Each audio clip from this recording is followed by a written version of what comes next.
Hello, everyone. My name is Kevin Ruiz, and I am a principal with Treasury Strategies. I'm going to spend a few minutes talking about a corporate focus on Asia Pacific. Recently, there has been passage of the TransPacific Partnership, which is a regional trade agreement between 12 countries, the United States being the largest trade partner among them. This Trans-Pacific Partnership covers 40% of the global economy. And I want to point out that the administration here in the United States has had a run of success in trade promotion legislation. This administration just won fast-track trade promotion authority, and now this Trans-Pacific Partnership that's being introduced across these 12 nations. Our corporate treasury audience anecdotally has been, we've had conversations with them about what the Trans-Pacific Partnership means. There's good and there's bad. There's a greater understanding on trade flows going forward. There's going to be a drop in tariffs. There's protections for intellectual property, so on and so forth. But there are concerns about this regional agreement, especially in context of the last 10 years when we here in the United States anticipated a global agreement under the Doha round and before that the Uruguay round.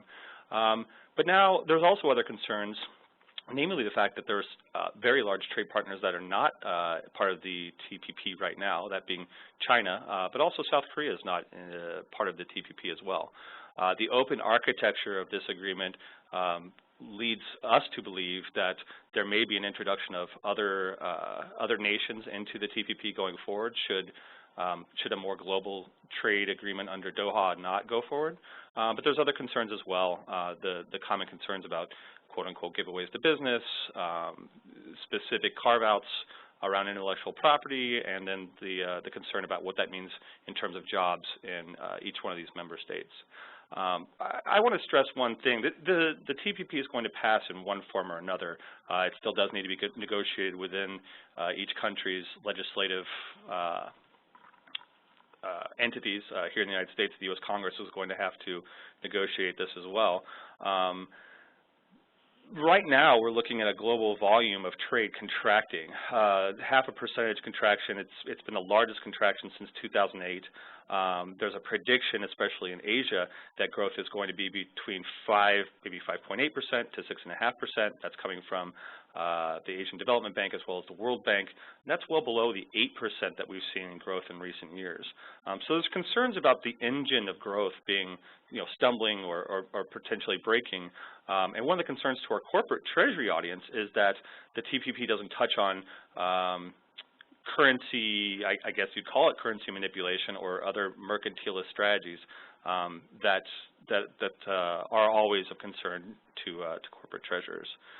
Moving on to the complications here, one of the points that TSI wants to make is that even with the TPP, it's topical right now, but overall the fluctuation in currency and FX changes will continue and actually increase, not specifically because of TPP, but because of a lot of the issues that are going on within each of these, for lack of a better term, member nations.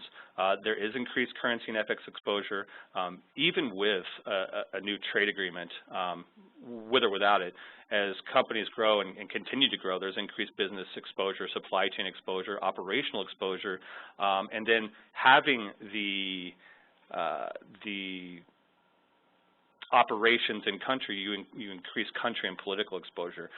Looking at some of the trade agreement countries, you look at Australia, there's been leadership changes. They have an exposure to the commodity slowdown.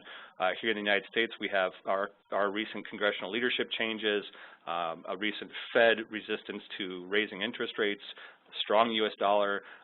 We have issues with our debt, but then there's two other entities within this, well, one that's in the agreement, one that's not, that should be considered.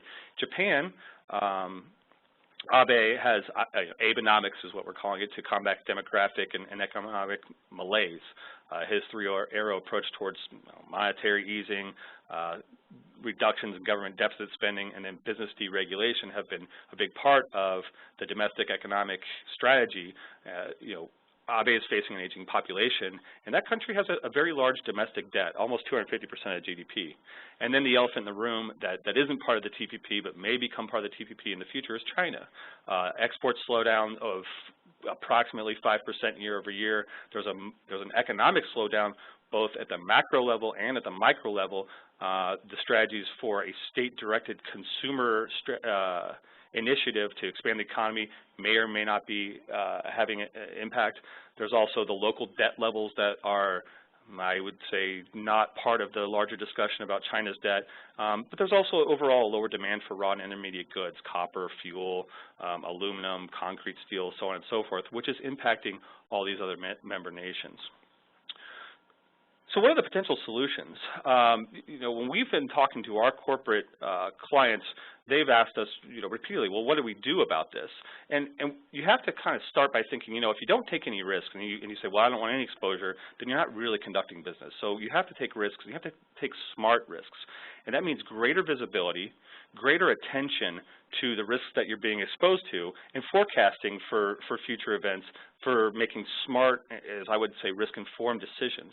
Again, a greater attention to global cash and the currency positions, a greater attention to FX volatility and your hedging strategies is necessary, and that means a greater use of Treasury technology, a greater focus on your control environment, optimizing that environment from a global perspective.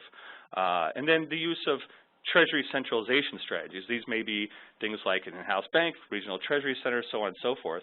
And then also hedging strategies that go beyond the plain vanilla options, put, calls, forwards, where you're actually talking about things that are more natural hedge strategies. We've worked with clients, we worked with clients in a lot of these different areas, whether we're working with clients in Japan on their exposure. We're currently working with a client that we are helping them with their trade visibility so that they understand the future flows. We're helping with implementing technology for greater visibility and understanding around where your exposures are. We're working with clients on renegotiating credit facilities through a little less than 20 banks throughout Asia, and it's specifically because of these exposures. So our recommendations going forward are to optimize your strategy for FX exposure via forwards or options. You want to reduce that exposure to the greatest extent possible, but you don't want to make those hedge decisions in a vacuum. You have to look across the enterprise and understand what really, and again, the word is, I guess, holistically, what are you really seeing across the enterprise that you need to have that global visibility to understand what your hedge strategy really should be rather than having it done in silos or in regions. Focus on the governance structure before you need it. You want to have the controls, the targets, and triggers in place to understand what's your risk exposure, what's your comfort with risk, and then how are you going to address it going forward.